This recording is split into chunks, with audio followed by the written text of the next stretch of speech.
Welcome back to Match Point in Cloud9 versus Lyon Gaming.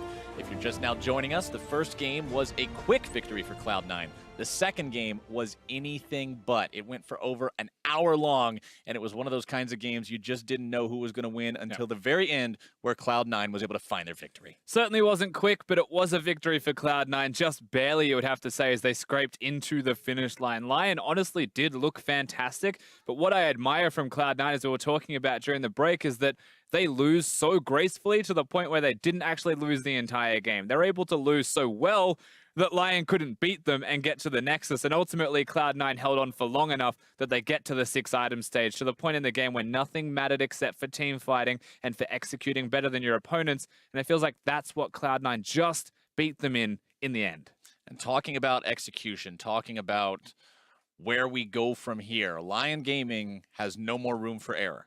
Cloud9 only needs one more win to move themselves out of this, eliminate Lyon's Worlds 2017 dreams, and move on to the main event group stage themselves. For Lyon, it's all about mentally resetting after what had to be a completely emotionally and mentally draining game. Yeah.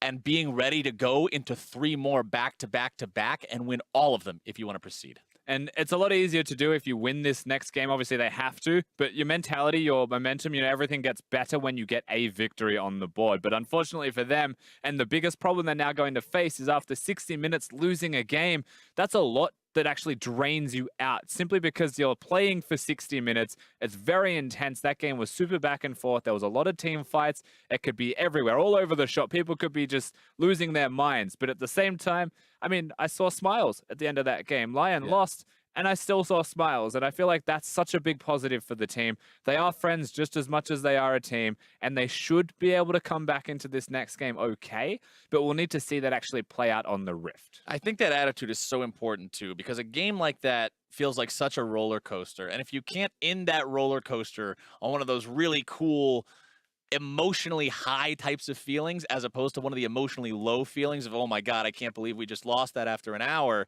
that'll absolutely carry over into whatever you're going to be doing from there. So if the team's in high spirits, there couldn't be anything better for them at this point in time, because it is do or die now. I mean, they fought through the group stage. They managed to get one of the second seeds. They managed to qualify for the elimination stage. They drew one of the tougher opponents possible for themselves, and they nearly found the win after, like we said in the last game, being ahead for what had to be 75, 80% of the game. Most of the game. And yeah, they did the work to get to this. And now it's just that hard last hurdle of going up against Cloud9, who've been playing out of their minds with the group stage themselves, respectively. And that really is the problem for them. Backs against the wall. The coach probably backstage was saying, guys, it's all right. We're still going to be in this perfectly fine. And that's one of the things that I have to look towards is, will the coach just say, go all in, play your comfortable champions if anyone's, mentally affected in any way? Or will the coach say, we have to play this stock standard, be focusing on their mentality above all else? Because when you're 0-2 down, it is that all or nothing moment with your back against the wall. You could pull out something crazy because you feel like it might still be a 3-0, or you pull out something different to surprise Cloud9. And from what we've seen, different works against Cloud9 decently well. And we've talked a lot about Lyon, and I want to switch gears up a second here and talk about Cloud9, because this is a team that, remember when we were looking at the players' reactions and their attitudes and their general outlook on being in play-ins, Jensen especially seemed just completely over the idea that he was even playing in this stage, with tweets like, I just saw the play-in draw, I still don't know who I'm playing against, and specifically towards this match, why am I playing against a guy named WhiteLotus? It seems like Cloud9 is ready to move past this stage and get to the point where they're competing in the main event group. And if you can manage to win your elimination game 3-0, well, that just backs up that attitude that says, okay, maybe they are talking a little bit of smack, but maybe they deserve to. I mean, Cloud9 were ready to be past this stage before they were in this stage. Right. Ultimately, the answer to that is, well, don't finish third and you won't be in this stage. But they're still smashing everybody in this stage. So at the same time, you have to commend them for performing well. And it wasn't necessarily arrogance. It was just playing very well and being confident. That's what we're seeing from Cloud9. That confidence does bleed into the games, into the post games after they win. You can see the stone cold faces from them when they're getting these victories. They go over, they shake their hands, they're all right. And it's just another day in the office for Cloud9. And a lot of it's coming down to this guy you're seeing on your screen right now, Jensen, during that last game, we talked so much about the one time that WhiteLotus died, that one pick that Cloud9 got that really turned the momentum of the game towards the end, and it was Jensen who found the damage. It was Jensen recognizing, I can kill this guy. And as much as people might like to make jokes about the Syndra R, and oh yeah, he really outplayed him by pressing R there, he still had the knowledge. He still had the gut instinct to say, this kills him. He goes forward, he makes the play, and he finds that clutch pick that ultimately broke open what was just this wall, stopping Cloud9 from doing anything the entire time. I mean, he also has the awareness. It means that Cloud9 as a team have the communication. They all were very much aware that WhiteLotus was a machine that needed to be taken down, and they said that if I have to sacrifice myself, you know, flash forwards and kill him to actually get him off the board, I will do so. He survives when he does it because it's just so incredibly played by Jensen in that situation. Honestly, I agree with what we said on the analyst desk. I didn't even realize there was a second Syndra ball there that was going to be able to stun him, but that's all it takes against Syndra because she is designed to one-hit carries, caught out of position one time, and that's what a Syndra can do to you. That's what Jensen on Syndra can do to you.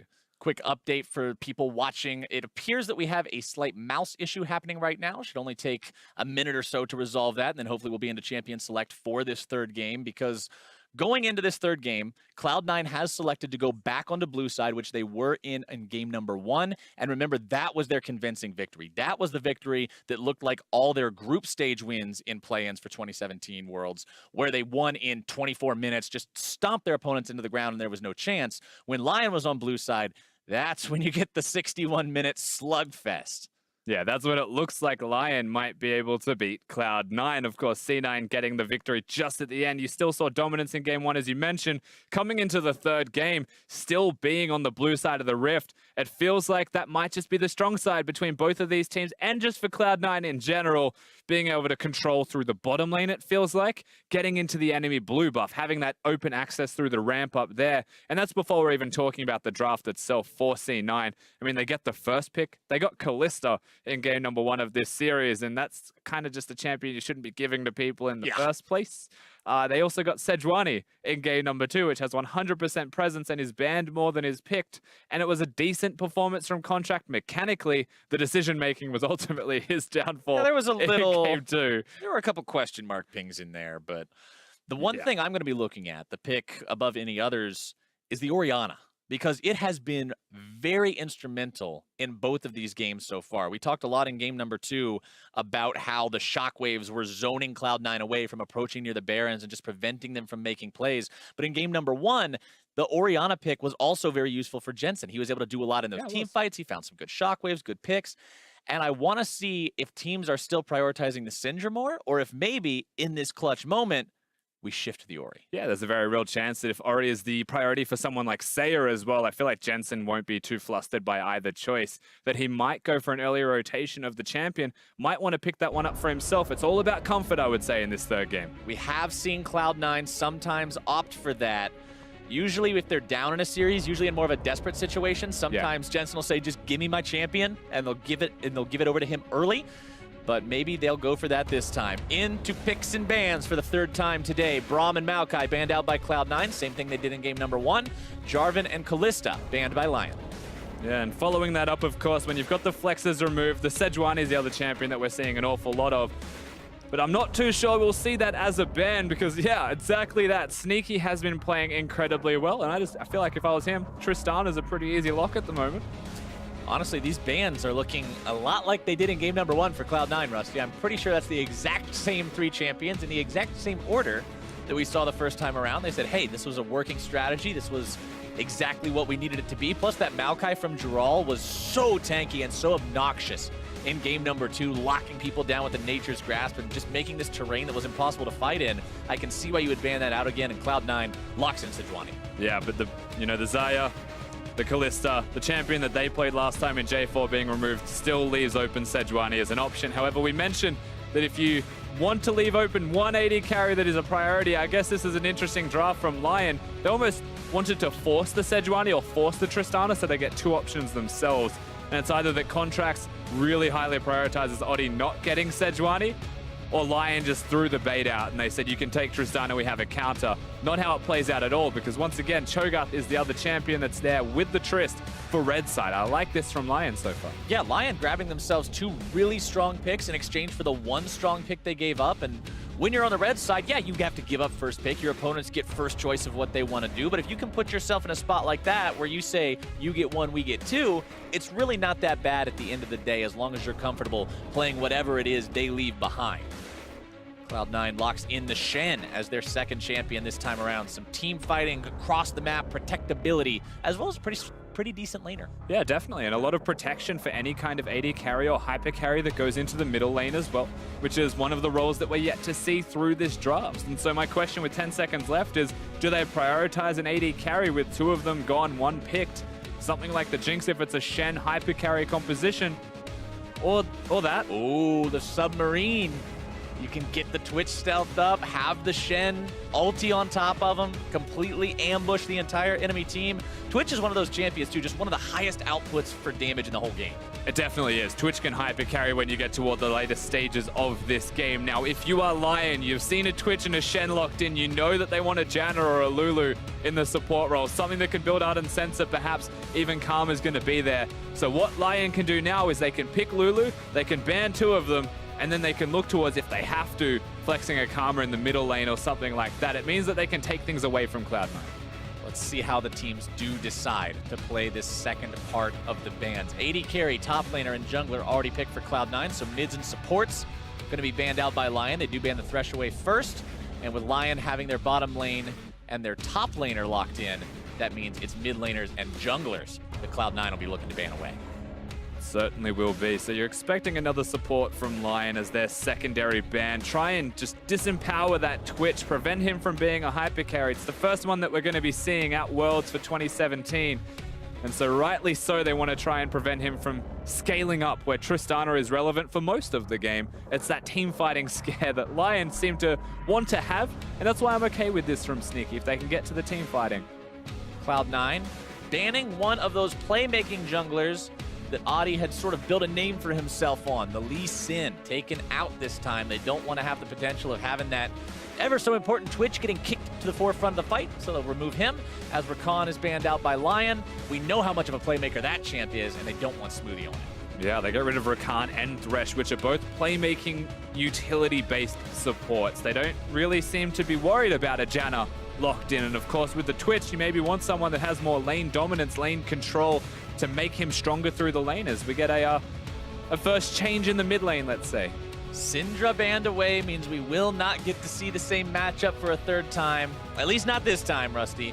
But it also means Orianna's still up, and Orianna's one of those champs people like to put in compositions where you have things like a Twitch. So maybe that's what Lyon wants. We'll have to see what they decide to pick up. Remember, still looking for a jungler and a mid laner, and ooh, all right.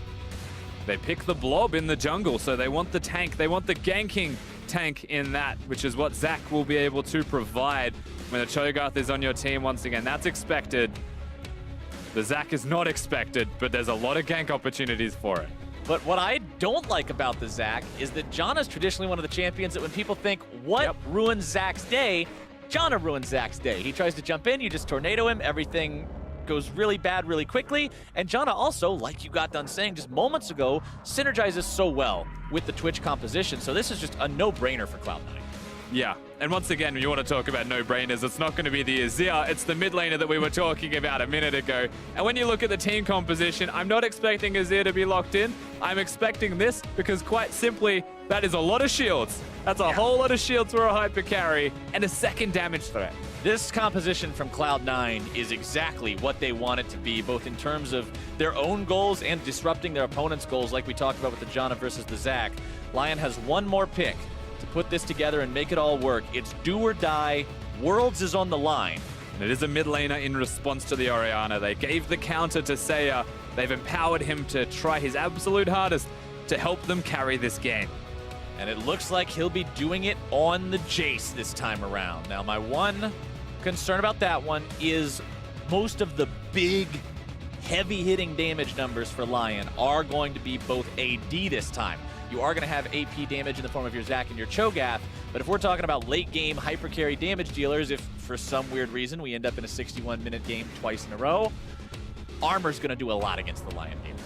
Obviously will, yes, but when you look at the armor builders as well, they've got a fair chunk of them. So C9 actually very well equipped to deal with Lyon's comp if we get to that stage in the game. But when I look at Lyon's composition, I mean, late game could work for them, I'm not feeling it as their primary objective. No. Cho'Gath can control his lane. Zac can gank very well early. Jayce with early lane control and his ability to blast people when he builds lethality with the Ghost Blades and the Dusk Blades.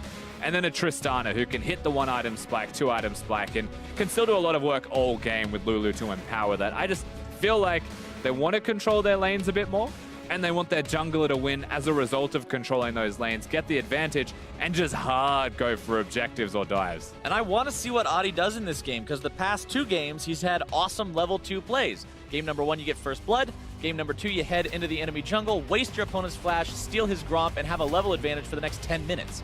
Audie needs to keep that up if his team wants to be competitive here in the 3rd and potentially final game of this best of 5. Cloud9 up 2-0, 1 game away from going to that main group stage for Worlds 2017. Lyon holding on for dear life.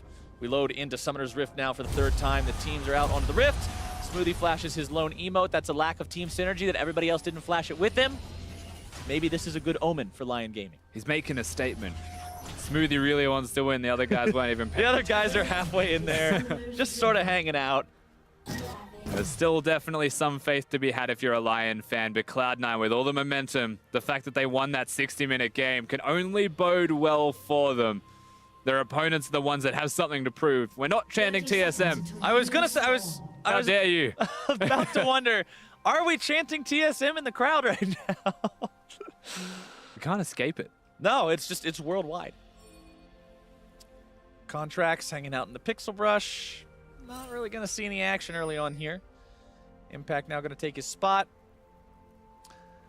It's also a fairly simple, I guess, standard game to play out if you're Cloud9. That's a front-to-back type of composition. You've got a Shen who can split push. But the biggest thing that you have to highlight for these guys is ultimately it's a Twitch Janna 2v2. That has no impact on Summoner's Rift. They barely exist until they get one completed item. You're looking at the Ardent Sensor for Janna. Might be a Hurricane Rush from the Twitch as well. I know the LPL loves that. I know that not everyone else always does it to that extent, but seems to be the way to go for the most part. It just means that Lyon have so much early, perhaps tempo advantage if lanes play out as expected. And so for C9, any kind of advantage is a good advantage. Any kind of neutralization of something is great as impact. Speaking of early game moves, this time Oddie's the one who's having the moves made onto him. Impact just moving up, disrupting this jungle as much as he can, but he's got to get back to his own lane. Sneaky, honestly eating a lot of damage from that explosive charge. Pops the barrier super early. Welcome to the lane. Genthix has Ignite. WhiteLotus still has his Summoners. Smoothie going pretty aggro onto Genthix himself. Sneaky trying to get in there for a little bit of extra damage, but Genthix continues to walk away. Yeah, Genthix actually overstays his welcome there with a couple of auto attacks, but ultimately you're still looking at advantage going to Lyon, as mid lane. Seiya gets a good trade for himself. Remember, we have seen this Jayce banned out in previous games, so Seiya may be able to make some crazy plays on this one. We'll have to see. He is up against that Orianna from Jensen that we've already talked about, being one of Jensen's comfort picks, one of the ones that Cloud9 will often default to when it's time to really hunker down and win the game. Contractz working on his own blue buff. Jirall wanted to come up and try to stop that, but not really any success there. Impact with a not quite accurate taunt. Thought Jirall was going to go a little bit further forward than he did. I'm calling that a dodge more than a miss, though. I'll give credit to Jirall for the fancy footwork, actually stuttering and walking backwards to dodge the taunt, but Contractz is here. I assume he's now invisible. There he is. Wants to make sure the Arctic Assault is back off the cooldown, charges in, immediately gets the flash. Yeah, very much a respectful flash from Jirall, but it's now gone. And so throughout that top lane, there's 5 minutes of opportunity to take him down. Look at the stats comparison between these two guys on your screen right now. These 80 carries that we've been saying these games are all about. Kill participation very close, but a slight edge for WhiteLotus. Damage per minute very close, but a slight edge for Sneaky. But the KDA, Sneaky with a 17. And the thing is, like, a 17 KDA is incredible, but you don't look at WhiteLotus and say, oh no, man's got a 7 KDA, that's pretty bad. Like, 7's insane. Ridiculous. I mean, you look at normal stats, people don't have 7s. He's 0-2 in a best of 5, and his KDA is 7. It's a little bit silly. This guy is honestly showing himself as an incredible AD carry talent, especially from an emerging region. Right now, finds himself on the losing end of a trade against Sneaky and Smoothie. Sneaky running out of mana pretty quickly, though. And yeah, so at first you look at the trades that Genthix was having with Smoothie and saying that it doesn't matter too much. And the reason that I said it doesn't matter too much is quite simply because Genthix starts with 3 potions when you're playing a support, just in any lane. But now he has no potions left and is still at half health, which means that C9 have just outright won this. Yep. In the 2v2. That's a Tristana Lulu just losing to the Twitch Janna. That lane that we said had no impact and would not do anything has apparently found a way to have some impact and do some things up against their opponents here. Sneaky going after WhiteLotus. Smoothie going to be following up. We got Contractz moving in down here as well. WhiteLotus jumping himself away. Does not have the heal any longer. Genthix Flash also going to be popped there by Contractz, as Oddie is just a couple of seconds too late and can't come in to try to get anything in return. Yeah, Oddie just flexes, grabs the ground, and realizes that is just a really unfortunate idea that he should not follow through with.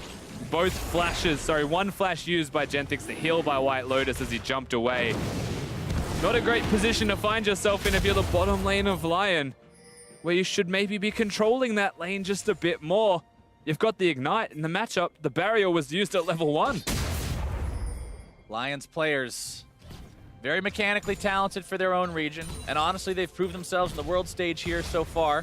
That was one of the questions that we asked back at the start of the series was, you know, they're a big fish from a small pond, but are they just a guppy when they get thrown into a big pond? And the answer hasn't been yes. These guys have shown themselves to be a formidable fish, which is exactly where they want to be. This is how you prove yourselves. You come to these international events as an emerging region, as one of these underdog teams, and you step up and you take Cloud9 to a 61-minute game. You take WE to 2 closer matches than people expected, and you really showcase that you're putting in a lot of work to get where you are right now.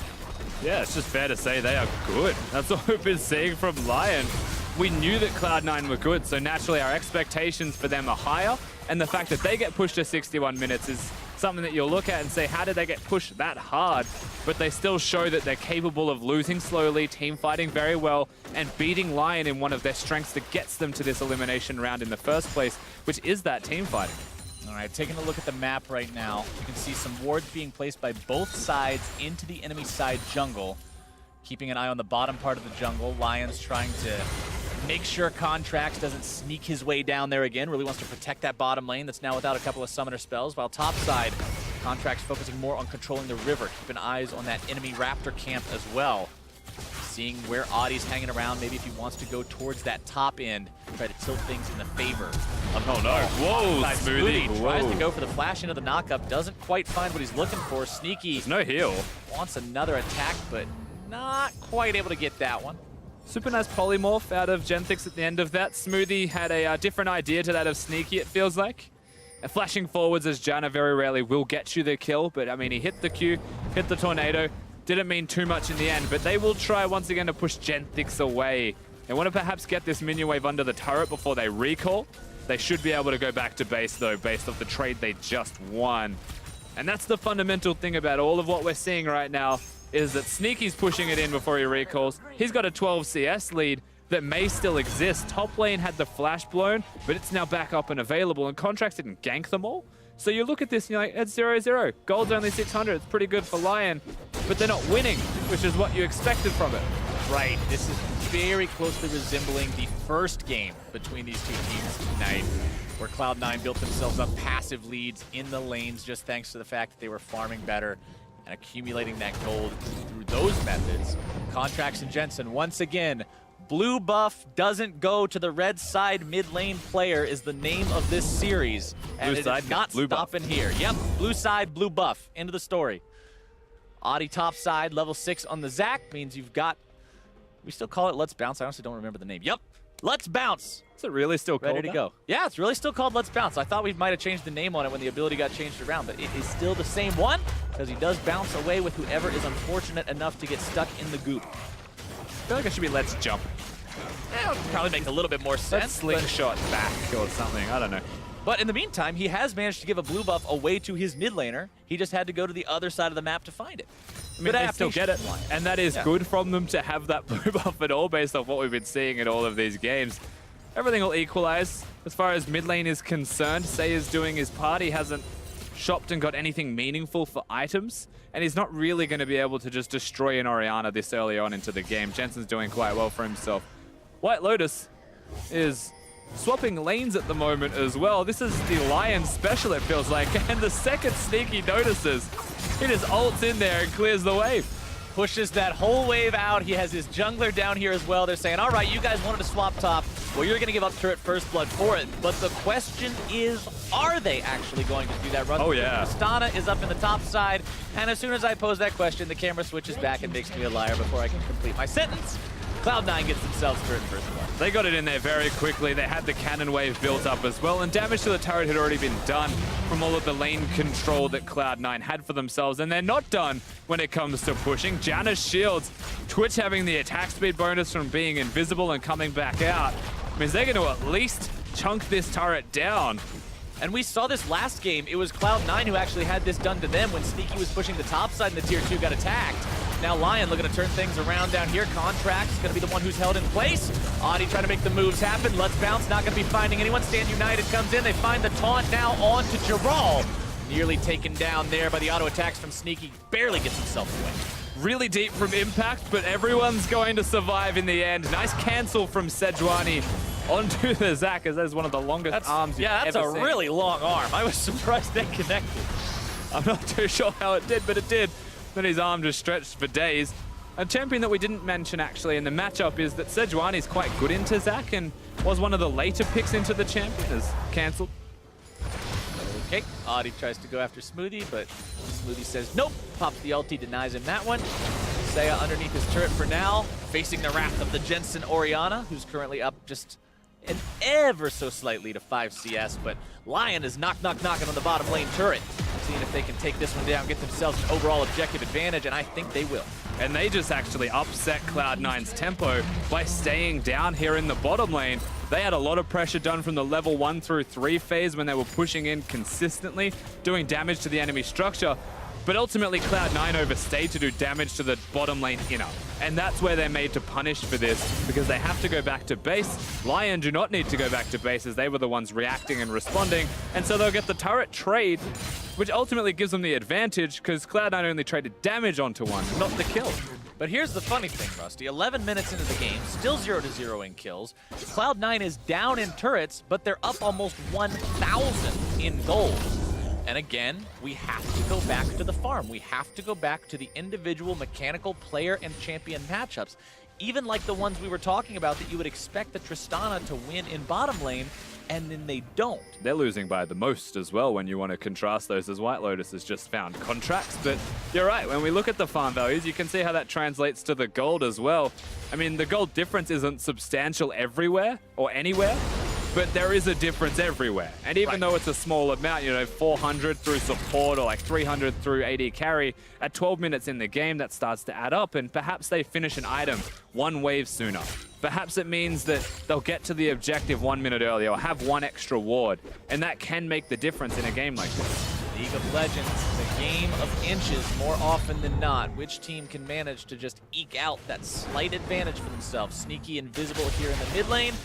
Maybe he can bait a trap. Goes for Seiya. Accelerated gauge shock blast takes off half the Smoothie's health in one hit. That's the problem with playing Janna. One of those big spells finds its way onto you, that sucker is gonna sting. And he wasn't even aiming for Smoothie, but that's just what happens when you're an Ardent Sensor support up against a lethality user in Jayce. Seiya's going to be able to do a lot of damage to Smoothie, but it was nice from Sneaky to get in there. Of course, the 2 shields on the submarine Twitch will have an impact, just not yet, because honestly, he's just running around with a Zeal and Berserker Greaves. He attacks quickly, but it's not for a whole lot of damage. Yeah, that's about it. You shoot really fast, but not really hard. Contractz jumping in there to steal away the red buff. We'll take that one for free. Thank you very much, Oddie, for the leash. Just wins the smite battle, I believe. But he doesn't even cast the smite. I'm not even sure, yeah. Still off cooldown. Oddie smited and just didn't time it right. Oddie cooked it. Unlucky. Sneaky building towards what might be that Runaan's Hurricane you were talking about. Who knows, maybe he'll just leave it there, go for a different item first instead, just wants the deal, but and I guess not quite sure. For reference as well, the reason that you can go for Runaan's Hurricane when you've got a Janna on your team is usually the answer to that. Is the Ardent Sensor? Ardent Sensor and the shield that she gives being base AD as a bonus. You get to hit multiple people, attack faster, 4 more damage. It just means that Smoothie is attached at the hip to Sneaky, and there is no way that they should ever separate, and if they do separate, they're both useless unless they're both together, and then they're like a super machine.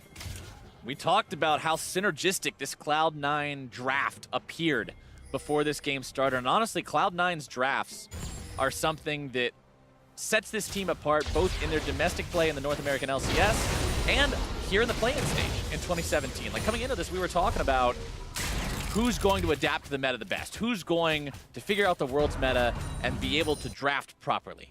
Because you can have a great team, and if they draft like a bunch of goons, they're not going to live up to their potential because they simply are not playing optimized champions.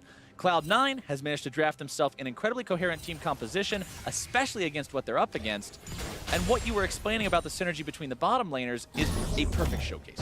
Yeah, it just makes a bunch of sense, right? Pick a team composition that's super easy to execute, or is very difficult to execute, but in the most simple way possible, right? Like, Twitch needs to be a hyper carry. Well, how do we make that easier? 3 shields. Suddenly, Twitch is harder to kill, Twitch can hyper carry. So it's all about minimizing any kind of risks. And right now, with how they've been laning, the fact that we're at 15 minutes in the game and it's 3-0s, it's going pretty well. Dear Lord, Jensen almost finding the solo kill onto Seiya, but now he's the one who's going to be caught out. Stand United onto him from Impact. Accelerated Shock Blast may come through, not finding its way onto Jensen just yet. The turnaround onto the enemy jungler. Smoothie is here as well to keep these guys safe, popping the heal, and first blood over to Cloud9's mid laner. There's no teleport from Jirall to keep them alive, so the kill's going to go down. Almost 2 with the blinking health bars of Seiya. Cloud9 the first to make the play. And they're not just making the play for the kill, they dove mid lane, and they're still looking. You can see Contractz stalking. Fires off the ulti, finds his way onto Genthix, who is just deleted as the rest of Cloud9 all together as one 5-man unit takes down the tier 1 turret in the mid lane, completes that outer ring, and gets themselves a 4,000 gold lead at 16 minutes. This does not look or feel like a 4,000 gold at 16 minutes game, Rusty, but it is. It certainly is. I mean, we just watched Genthix pop like a balloon. Just walked at him with pins and just pinned a tail on him. Good night, Genthix. We get to watch what happens in the middle lane as well. Very good from Jensen. He just knows he's damaged. He knows he's spiked with the Morellos. One auto was very close to the kill, but it's the Shen ulti. It's the fact that, like, look at Smoothie on the bottom of the screen, walking between 2 turrets to come and shield Jensen. He knows exactly what the goal of the team is. That's protect the damage dealers. And at this point, no teleport to keep the Zac alive, so he'll have to die. And he is the sacrifice for the Jayce. And Impact did so much damage to Oddie there. Like, the Titanic Rush Shen, when we were talking about this pick in the draft, I mentioned, I was like, hey, this is great. He defends the guys in the bottom lane, but he's also a pretty capable fighter in the top side. And when you've got that Titanic Rush, because you're not really worried about needing to be a huge tank right from the start, yeah, it's great. I mean, realistically as well, he's against a Abyssal Mask Cho'Gath. Yeah. Instead of rushing the Righteous Glory, having any kind of armor. I mean, Shen's auto attacks will now be hurting. He'll also be clearing waves exceptionally well just by having that item rushed. Cho'Gath is going to find himself super tanky against magic damage dealers. But if Twitch is ever onto him and is auto attacking freely, you would imagine that Cho'Gath will also be popping like a balloon. Yeah, to a degree. He'll be doing his Genthix's mid and Cloud9 is collapsing impersonation, which is what he wants to avoid at all costs, because this is what we were talking about in game number 1 as well. Lyon is a team that domestically did well at preventing their opponents from snowballing on them. Internationally, it's a little bit different of a story, simply because the caliber of the opponent you're up against is going to be higher. They need to stop this Cloud9 advantage from getting any further out of hand, but right now it's looking like that's a pretty tall order. Cloud9 pushing on to tier 1 in the top side. Trying to take that one down. 4,500 gold lead should enable them to do it. And it's not just that they're pushing top side of the map. You know, there's a static shift from a Tristana to aid in trying to disengage that. It's the fact that they have control of the jungle, as they've got Jensen. Seiya now going to be having this turn right around on him. Contractz swooping in there with the ulti to make sure they seal the deal. WhiteLotus coming in, trying to find the damage onto Jensen. Manages to get it out, plays the taunt with the flash. Now looking to turn right back around with the auto attacks, but it's Lyon in retreat. Smoothie and Impact here, trying to chase these guys back down. Sneaky's going to be coming in from the flank any moment. Needs to get the attack speed in there, throws out the contaminated flask. But everybody from Lyon is back in time. And Cloud9 do not choose to continue pushing. It is far too risky to go for that play. And so they'll have to respect. They want the red buff, it looks like. Contractz has already started that one off with a leash. So they'll take the outcome here, being, a slight advantage for them. Red buff going over to Sneaky. But my God, just take a second to appreciate how good of a player WhiteLotus is again. I know it's weird to say after C9 just got a good trade. You just watch that Tristana in that last play, and it's just pretty. It's so pretty. I mean, WhiteLotus played it well, but I've also got to give props to Jensen and Contractz. Let's take a look at this one more time as Oddie goes in. And it's good, you're right, from Jensen and Contractz to know they can kill the Jayce. They've already done the damage test last fight, and because he gets blasted, but this is where WhiteLotus will come in. It's just straight flash, so clean, and then jumps out to safety with the rest of the reinforcements here. And it's the one play like that, and ultimately why I'm talking about that, is no, I'm not. Uh-oh, Sneaky delivering impact right on top of Seiya to bring him down for the second time this game. No way out of that one. Flash was still down, Cleanse was not available. As soon as the Shen shows up, you are out of there. Sneaky and Smoothie now moving themselves over towards the Rift Herald, which is recently turned into Baron. A little bit early for that, maybe. Yeah, I would say 20 minutes on the dot might be too early for the objective, but that's because they don't have a Blade of the Ruin King user this time around. It's just the Runaan's Hurricane. May take them far too long. Zach has way too many steel paths, so you wouldn't do a 20-minute Baron. What you would do is exactly what they just did, and that is turn Twitch invisible, kill the closest target, and just keep doing that until they get to the Baron for free, or they take turrets above all else. The gold lead's starting to stretch. C9's lead starts to grow, and it's hard to see them slowing down from this point. And look at how fast Sneaky clears that top wave with that Ardent Sensor plus Runaan's combo you were talking about earlier. It just makes him clear the thing near instantly. Contractz showing up mid lane. Might want to go on to WhiteLotus here. Nice sidestep by WhiteLotus yet again. Got the juke boots laced up today and disengages any further damage coming in from But here's Sneaky with a big flank. There you go. Ulti going to be used here soon. Silence, knock up, juggle around, slams back and forth into his own support. WhiteLotus taken out by Jensen, but Sneaky falls to Lotus as well. 1 for 1 so far. AD carry's going to be traded back and forth. Oh, Smoothie away. Lyon has found an advantage in this fight, but Smoothie with a nice reset on those health bars with the ulti. Such a good reset. Cancels Jayce dashing forwards. And Lyon, they've got Oddie still on a flank, but it doesn't look like they'll be able to continue going. Honestly, Lyon going even in these fights, 6,000 gold down, isn't that bad of a situation, but now Jirall finding himself caught out. The damage comes through and Contractz has the kill. Yeah, overstays his welcome this time, so Cho'Gath maybe didn't want to push that far in. Remember, he's only just got the Righteous Glory. The Glacial Shroud is the one component of it. He still dies very quickly. Cloud9, not just the one pick anymore. It becomes another. It becomes an Infernal Drake. Everything continues to cascade as Lyon are very, very far behind. Nearly 7,000 gold. Take another look at how this fight started off here with WhiteLotus. Once again, in a losing game, we get to take a second to appreciate WhiteLotus, dodging the Sedge ultimate. The second part slows him, but then knowing that that's a bad thing, of course, is going to ult himself out to safety. But Sneaky's here, and as quickly as he gets crowd controlled and knocked around the rift, Jensen exists to do the damage. His positioning was great. The shockwave earlier was fantastic. The awareness from Cloud9 to know they should continue fighting. But then Smoothie, big disengage in a situation where maybe Cloud9 might have lost a member, might have been a really poor trade beyond just Sneaky going down. Not the case. 4, 1, and 2 on Jensen's Orianna, by the way, this game. 100% kill participation, 225 CS. So meeting that 10 CS per minute mark easily. This is the kind of performance that I was talking about when I said the comfort pick, the pick that they go to when they really just need to win the game. And he's showing up on that performance so far. Across the board, though, Seiya, this guy we were talking about being one of these insane players on the side of Lyon, these two carries stepping up time and again for these guys during their Worlds performance so far, having a bit rougher time this time around. 0, 2, and 1. Probably the most times we've seen him die early at all. And honestly, a lot of it has been just Jensen bullying him around. The shockwaves have resulted in the ability to dive more than the dive happening and a shockwave following that one up. Jensen's doing so much work alone. You're really starting to see Seiya with signs of struggle. And as good as individually these players can look, the team play from Cloud9 still looks that little bit more excellent as they start to pressure. Oh, speaking of excellent, Oh, no. Lulu is not about to have a very excellent time, taken down by Sneaky, Smoothie, and Contractz together. There's just too much damage. Wild Growth, not enough. Oddie tries to escape and uses the blast plant, knocks two of them over the wall as well. Seiya in a bit of trouble. Damage He's Impact also does to him, fighting just that taunt. not a teleport user in the bottom lane against the Shen. Cloud9 have free reign of everywhere else on the Rift. They'll use that to take down the enemy red buff. Contractz starts up the Baron, brings the rest of the boys over. Looks like it's time to go for that big objective. 4 minutes ago was a little bit early. So Right many now, shields. just fine. I don't think that's actually going to be stopped at all. Jirall has flash. He has his ultimate. Zac also exists. Bash He's trying to go Brothers. for the Flash Feast. You never know. Impact, the lone man standing there with the Baron. Tanks it up for a very, very long time. Oddie comes in.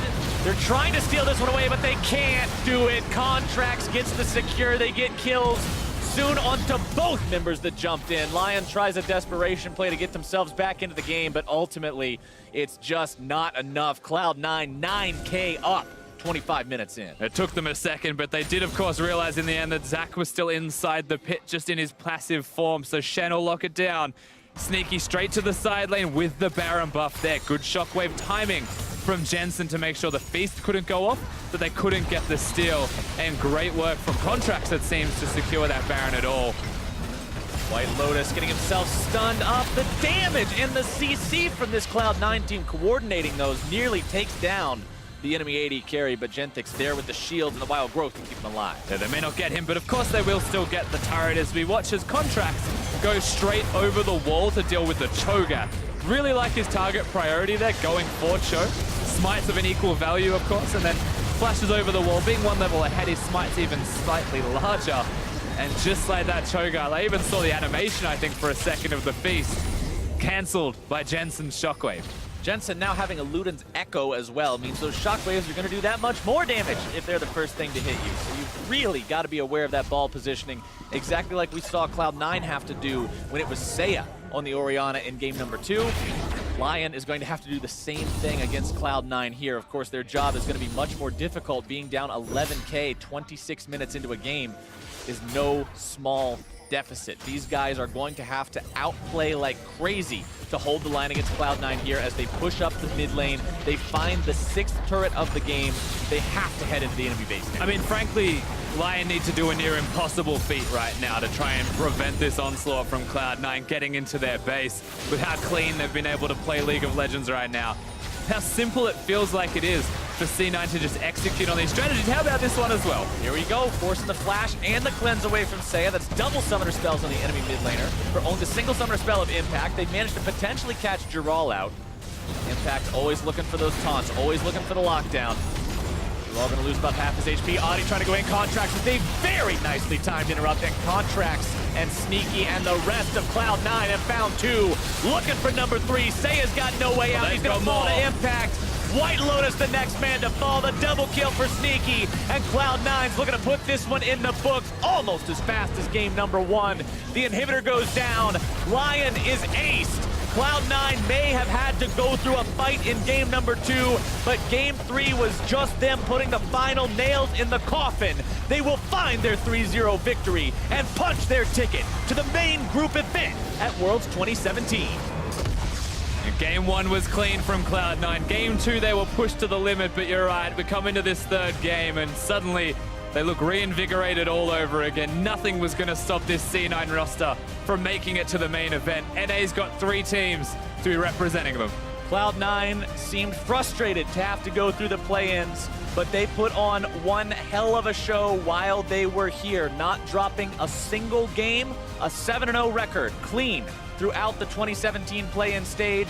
They will move on to the main group event further in Wuhan, and they will have an even more difficult task there. You have to stop, you have to celebrate, be glad for this team where they've got with their victory today, But the fact remains, this is only the beginning. The real challenge now starts as you go up against the rest of the teams that are already in the main event, that are already in that main group stage, because it's going to get a lot harder from here on out. Absolutely. It's not going to get any easier than this tournament if you are C9, but how they got there is important to me as well, because this was a full team effort in game number 3 from them. Pretty much everybody had incredibly high kill participation. Jensen, in this case, was the superstar with 100%, and just a really strong team showing to get them to that position. Cloud9 made one hell of a mark here in their final game in the play-in stage. They'll be moving on to the groups, and to hear how they took that series in game 3, let's send it over to Dracos in the desk. Before we get into it, Flowers, I think I want to give the NA correspondents here the opportunity to celebrate. Cloud9 has officially made it into groups. It's the 3rd NA LCS seed coming in. Mark, is there anything special? Yeah, absolutely. I took the time to actually create myself a little celebration dinner. It's a traditional American meal of meat and carbs. I can't wait to get into it, but I don't want to rush eating it. Oh, also, Zyrene, don't worry, I got something for you. I got a little apple crisp. Oh, hell yeah. So you can dig into that when we're done. Thank you, man. Okay. We're done.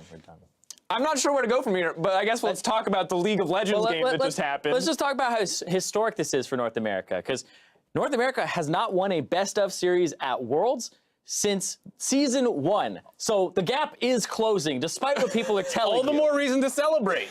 All right, but how did they do it, gentlemen? I'm glad that they did it. I'm glad that you are willing to die from that meal to celebrate. but how did it actually happen? I think it was another good draft out of them. I think all 3 games, C9 has had pretty good drafts. They focused a little bit on scaling late for the most part. They also have strong plays to look for in the early game. And then as they go later and later, they're just slightly better than Lyon Gaming. I really think this was a tough draw for Lyon because they rely so much on their individual skill. And it's just a tough matchup versus C9. Yeah, and talking about draft for a second, the Twitch, this is the first Twitch of the entire tournament that we've seen. Surprised we haven't seen him more, but it makes a lot of sense for Cloud9, and they ended up winning the bottom lane, and they started playing around that, right? We said, oh, you should play around something that's not the mid lane with Jensen. So they decide, okay, maybe we'll play around bottom a little more on the side of Lyon, something that ended up getting them an advantage in game 2. But now it's a shield composition with a Shen that kind of prevents you from playing towards that bottom side very heavily. And then I feel like they did the one thing on the side of Lyon in response to this that we told them not to do. The one thing, audience, that we told them not to do. Don't attack Jensen. Don't go mid. And then we look what happens when they do go mid. And we can take a look at this first replay. Ultimately, this is why you don't want to mess with Jensen in the mid lane. Yeah, the counter pick was not working out super well. They start pressuring solo, so of course Oddie comes in to try and turn this one around, but C9 is always ready to defend Jensen. He gets that Shen ult to help bring him in, and you see the entire rest of C9 is collapsing in through the bot side, so just really heads up play out on them. It did work a little bit in game 2 attacking Jensen, but that was after they built a lead elsewhere. This time around, without any real pressure going down, if you instantly try and attack Jensen, C9 is ready to respond. Yeah, they did a fantastic job, but I feel like playing around mid is something that you have to do eventually in the game. It just happens, right? It's the central part of the map, it gets you everywhere else. So we're saying don't play around mid. You can't section off the most important part of the match and just try to get around it. It's so much harder to do. It takes more moves to get all the way around, takes more time. So going through mid is something that I think you eventually have to do. Yeah, as a general game plan, think of C9's mid lane as a bunker, try and flank the bunker, don't go right towards it, but eventually you do need to bust that bunker up. And one thing I really like is that we did see bot lane suffer in the previous matchup. We did see kind of Smoothie and Sneaky start to fall behind, but this time around they clearly came much more prepared for WhiteLotus and Genthix and maybe gave them the necessary respect. But honestly, Janna, a support we didn't expect to do anything. We heard the casters talking about it actually really helping win out on that lane. Yeah, it's definitely a lane where the Lulu counter pick usually works out pretty well. Tristana has pressure. You think this is a lane that you should just basically have shoved in 24/7, and it didn't quite work out this time around. Maybe a little less comfort on abusing someone in lane with Tristana than you're used to seeing with the Varus pick, who has a little bit more bully potential. Yeah, I feel like Smoothie played incredibly well this entire series, and the fact that they knew when to pick, having the heal and barrier in the bottom lane, the barrier used very early on by Sneaky, so he didn't get this gigantic deficit, was able to just heal back up and not take a large chunk to his HP, was actually pretty heads-up play, even though the trades were something that I don't 100% agree with at the beginning of the game. Well, with all this praise for Smoothie, I think it's no surprise that he will be our player of the series. Of course, coming in clutch, there were a lot of fantastic performances across the board for Cloud9, but Smoothie just felt like he was so consistently making his mark in this series. He's a guy who has a lot of ups and downs. He started his career on TDK, had a long period of time where he was trying to figure out where exactly he was going to land in the league, spent some time on Liquid before finally getting his foot in the door at C9, and since then has just taken off to another level, and here finally picking up the first player of the series at Worlds for North America in 6 years. Damn, that's my boy, though, because, like you said, the guy was auto-relegated on a team. Then he came back, Liquid benched him. Then he started having to fight for his spot against Bunny Fufu on Cloud9, earned it. People kind of had that criticism of, I feel like maybe Bunny was a little better, but you're seeing now, Smoothie, it pays off in spades. He's a large part of their shot calling, he's a large part of the playmaking, and he even has a large part of the disengage and how they reassess fights. We think of the redemption to reset after Jensen got caught. He covers a lot of his team's mistakes, and it allows them to keep pushing forward with their plan. Overall, has to be a performance he can be proud of, but we're going to send it over to Fish, who's standing by for an interview with the newest bot laner to promote to the group stage. Thanks, guys. I'm here with Sneaky, the AD carry from Cloud9 after their victory today. Congratulations that you'll be moving into the main stage, or the main group stage of World Championship. But before this match, you kind of had a sneaky comment about LYN, saying you're wishing them a fight home before the match even started. Besides Game 2, it was relatively, one-sided towards you guys. What did you think of LYN after that series? They were okay. I mean, initially I wasn't really sure what to expect, because coming into Worlds, we had to play against a bunch of wild cards, and they really are wild cards because they can just take a bunch of games off people. Like Albus Nox last year did really well. They went into quarters when it was completely unexpected. So yeah, we weren't underestimating them at all, and yeah, I hope the flight home is safe. I'm glad that I'm pretty sure they'll be glad to hear that as well. Going into the next stage of Worlds, so there's 2 groups you could be seeded into. It's either SKT, EDG, and AHQ, or G2, Royal, as well as Samsung. Which group do you want to go into, and which group do you not want to go into, and why? I think I prefer EDG, SKT, AHQ. Honestly, I think EDG is probably able to be taken down. I'd say more so than, Samsung, G2, and RNG. Because RNG has always come out strong during Worlds, and EDG has usually faltered, so I hope we can take the crown from them. Well, let's see if you can do that as you move into the next stage of Worlds. And finally, since Cloud9 has been on the LCS, you've been to every single World Championship with them 5 times now, I believe. What's different this time, and what is it going to take for Cloud9 to go all the way? Well, we do have a lot of different teammates now. Obviously, we have Contractz that's different for this year specifically. The rest of the members are the same. But yeah, it's been a long road. It's been pretty rocky. We had not the greatest split, and we ended up pretty decently at the end, and then we lost in playoffs. So now we're here in Gauntlet, from the Gauntlet, hoping to prove ourselves once again. I mean, it's just a different team atmosphere. Before, I think Mios was a lot of the voice in the team, and I think I've kind of taken over that role, and it's a little bit different dynamic. So yeah, I hope we can prove ourselves. Well, hopefully you can do just that. Best of luck in the next stage of Worlds. We're going to go into a break. We'll be back with Hong Kong Attitude taking on Fnatic. Accelerated shock blast may come through, not finding its way onto Jensen just yet. The turnaround onto the enemy junglers. The Zep got Jensen. Seiya now going to be having this turn right around on him. Contractz swooping in there with the ulti. Ulti going to be used here soon. Silence, knock up, juggled around, slams back and forth into his own support. WhiteLotus taken out by Jensen, but Sneaky falls to Lotus as well. They start to pressure. Oh, speaking of excellent, Lulu is not about to have a very excellent time. Tanks it up for a very, very long time. Oddie comes in. They're trying to steal this one away, but they can't. Seiya's got no way out. He's going to fall to impact. WhiteLotus, the next man to fall. The double kill for Sneaky. And Cloud9's looking to put this one in the books.